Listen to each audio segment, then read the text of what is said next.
بص، وانت بتتفرج على الفيديو ده ممكن يجي في دماغك هو احنا ليه ما حطيناش الفيديو ده في سلسله ايفونات ظلمتها الاسعار. ولكن في اخر الفيديو هعرفك ليه الموبايل ده ما دخلش في السلسله دي. فبدون كلام كتير خلينا نبدا ونتكلم عن الايفون 14 بلس. السلام عليكم، اذا انا وسهلا بكم في فيديو جديد. معكم احمد صدومه. اللهم صل وسلم وبارك على سيدنا محمد.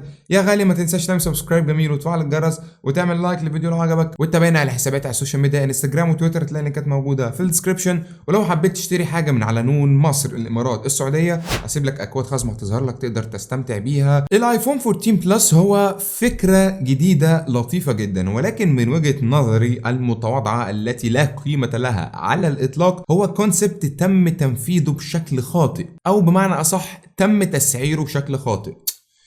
هو تم تسعيره ولا تم تنفيذه بشكل خاطئ ولا ليلتك ايه؟ طب ما هو لو تم تسعيره بشكل خاطئ حضرتك ما حطيتوش ليه في سلسله ايفونات ظلمتها الاسعار؟ تسعير الايفون 14 بلس من ابل نفسها هو تسعير سيء، واعرفك بالتفصيل ليه في اخر الفيديو. انا مع فكره استبدال الايفون الميني بجهاز اكبر، لان اوريدي الاجهزه العاديه اللي هو ال 13 وال 14 وال 12 اجهزه حجمها كويس، حجمها يميل شويه لانها صغيره، لان معظم الناس دلوقتي بتحب اجهزتها تبقى فوق ال 6.5 بوصه. لان الميني بالنسبه لي كجهاز، مش كجهاز كامل، قصدي كحجم، يعني فكره مش كويسه. فاستبداله بحاجه بلس، بحاجه كبيره تغنيك عن انك مش لازم تشتري الايفون الكبير كل سنه عشان تاخد اكبر حجم شاشه. دي فكره جيده جدا، ولكن تم تطبيقها ازاي بقى في ال 14 بلس؟ ال 14 بلس بيجي بتصميم مشابه، هو مش مشابه، هو ايفون 13 بتاع السنه اللي فاتت بس كبير. من ورا نفس شكل الكاميرات اللي جاي دايجونال كده بزاويه، ونفس خامات التصنيع، الازاز اللامع، الفريم الالومنيوم اللي هي خامات ممتازه جدا بالمناسبه. حتى شكل الشاشه من قدام نفس النوتش القديمه رغم استبدالها بالدايناميك ايلاند في اجهزه البرو. فالتصميم ما فيهوش اي جديد تماما عن الايفون 13،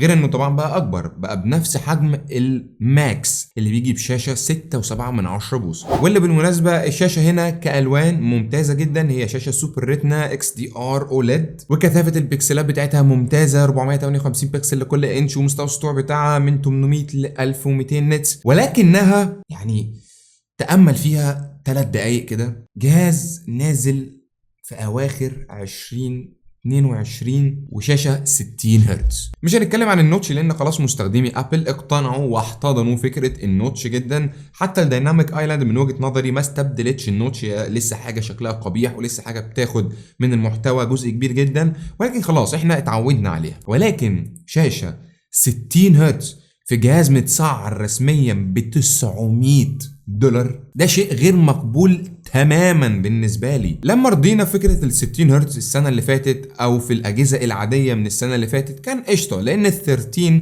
لو كان متسعر $800 فالميني ارخص منه. ولكن انت ما تجيش تسعر لي 13 كبير $900. ولو جينا نتكلم عن الاداء فهو نفس معالج السنه اللي فاتت، ولكن اللي كان بيجي في الاجهزه البرو. لان انت لو ما تعرفش سلسله ال 13 كلها جايه ب A15 بايونيك، ولكن ال 13 العادي والميني كانوا بيجوا ب4 كورز للجي بي يو اللي هي وحده معالجه الجرافيك، في حين ان البرو والبرو ماكس كانوا بيجوا ب5 كور. ده بيحسن اداء تعامل الموبايل مع الجرافيكس بشكل افضل شويه، ولكن ستيل هو نفس المعالج بتاع السنه اللي فاتت. دي حاجه من ضمن الحاجات اصلا اللي كانت بتخلي الناس تتشجع ان هي تشتري اجهزه من هذا النوع، اللي هي اجهزه مش برو او برو ماكس، اللي هو بيقول في باله كده انا مش خسران كتير. ده حتى المعالج اللي موجود في الجهاز هو نفس المعالج اللي موجود في البرو والبرو ماكس، ولكن ده مش موجود في ال 14 بلس. ولكن هل ده يعني ان اداؤه ضعيف او اداؤه يعني مش احسن حاجه؟ اداء ال A15 بايونيك خارق، مفيش جدال. يعني احنا كنا بنتكلم في الفيديو اللي فات عن ايفون 11 ب A13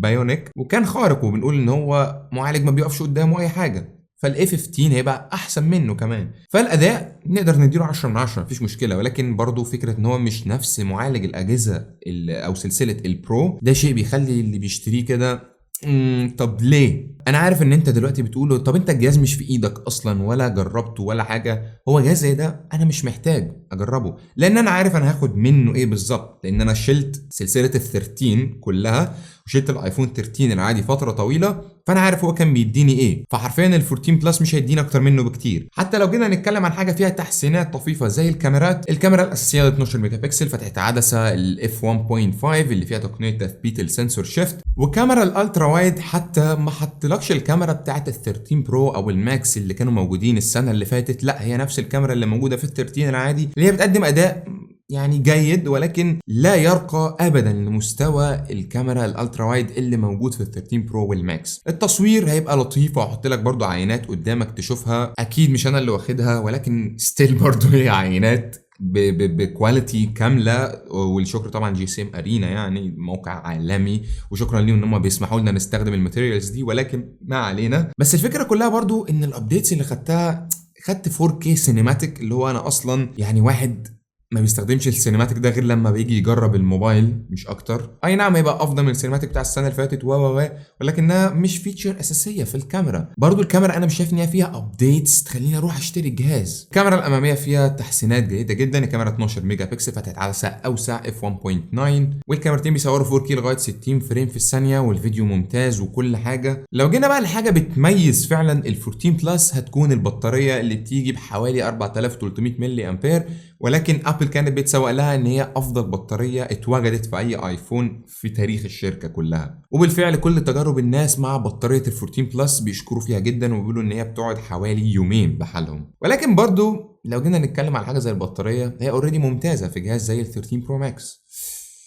13 برو ماكس اللي بيخلي الايفون 14 بلس صفقه فاشله تماما هو وجود جهازين زي ال 13 برو والبرو ماكس. انا استثني البرو لان اصلا فكره ال 14 بلس ان احنا ناخد شاشه كبيره، وهنركز شويه مع ال 13 برو ماكس وهنقارنه مقارنه سريعه كده. احنا كده هنعمل فيديو مقارنه ما بينهم ان شاء الله، ولكن تعال نقارن مقارنه سريعه كده. تصميم ال 13 برو ماكس ارقى، فخم اكتر، تصميم برو، شاشه 120 هرتز، اداء نفس الاداء، كاميرات دي كاميرات البرو، في كاميرا تليفوتو في ال 13 برو ماكس بطاريه تقريبا نفس الاداء. طيب انا ليه دلوقتي هروح اشتري 14 بلس؟ ما اشتري 13 برو ماكس، سواء انا كنت مواطن عربي او مواطن اجنبي حتى، لان انا واثق مليون في المية ان سعر ال 13 برو ماكس بره هيكون نفس سعر ال 14 بلس. لان احنا هنا في مصر ال 14 بلس ده عارف عامل كام؟ ما بيقلش عن 28,000 جنيه. انا اروح اشتري جهاز عادي مش برو ب 28,000 جنيه؟ هل ده عقل؟ حتى لو ده اسمه 14 وده اسمه 13 مستحيل. ملخص الفيديو اللطيف ده،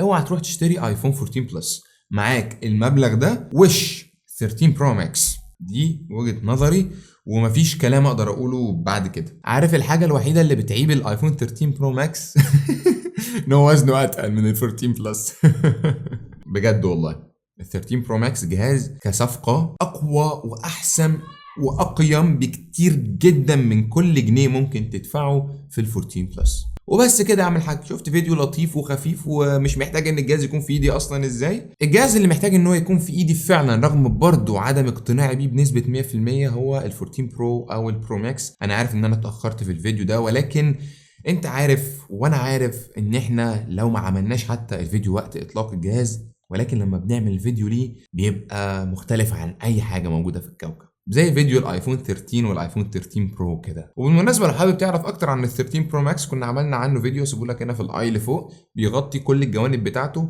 ولما تتفرج على الفيديو اللي انت بتتفرج عليه ده وتخلصه وتروح تتفرج على ال 13 برو ماكس هتقتنع بكلامي بنسبه 100%، وانا واثق من ده ان شاء الله. لو عجبك بقى الفيديو ما تنساش تعمل لايك واعمل سبسكرايب جميل وفعل الجرس، وتابعني على حساباتي على السوشيال ميديا انستجرام وتويتر، تلاقي اللينكات موجوده في الديسكربشن. وما تنساش لو حبيت تشتري حاجه في البلاك فرايداي تستخدم اكواد الخصم الخاصه بنون. وكان معاكم محمود صدوم، اللهم صل وسلم وبارك على سيدنا محمد، في امان الله.